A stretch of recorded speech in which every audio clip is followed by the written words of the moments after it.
بسم اللہ الرحمن الرحیم۔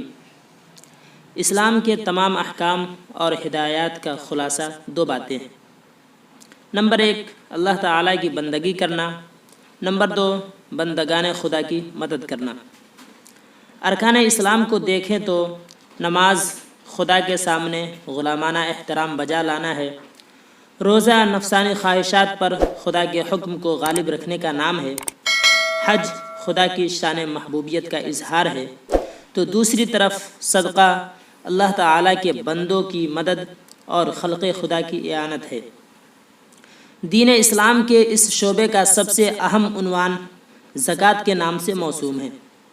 زکوٰۃ اپنے مال میں خدا اور اس کے بندوں کے حق کا اعتراف ہے، اور اس کا اعتراف ہے کہ مالداروں کے مال میں بھی غریبوں اور مسکینوں کا حق ہوتا ہے۔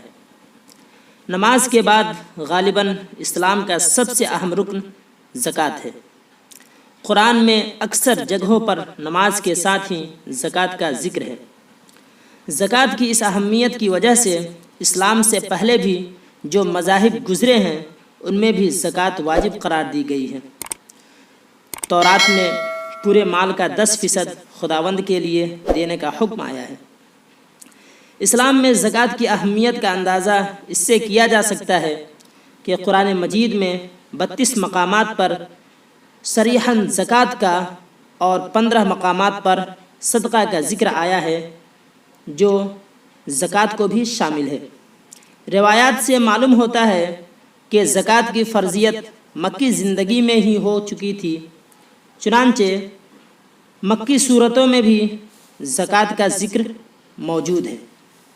حضرت جعفر رضی اللہ تعالی عنہ نے ہجرت مدینہ سے پہلے نبوت کے 5ویں سال حبشہ ہجرت کی، اور وہاں نجاشی کے دربار میں پیغمبر اسلام کی جن تعلیمات کا ذکر کیا ہے ان میں زکوٰۃ کا بھی ذکر موجود ہے۔ البتہ احکام زکوٰۃ کی تکمیل مدینہ منورہ میں ہجرت کے بعد ہوئی، اور سن 9 ہجری میں آپ صلی اللہ علیہ وسلم نے عمال کو زکوٰۃ کی وصولی کے لیے روانہ فرمایا۔ گویا زکوٰۃ مکے میں فرض ہوئی اور مدینہ منورہ میں اس کا نفاذ ہوا۔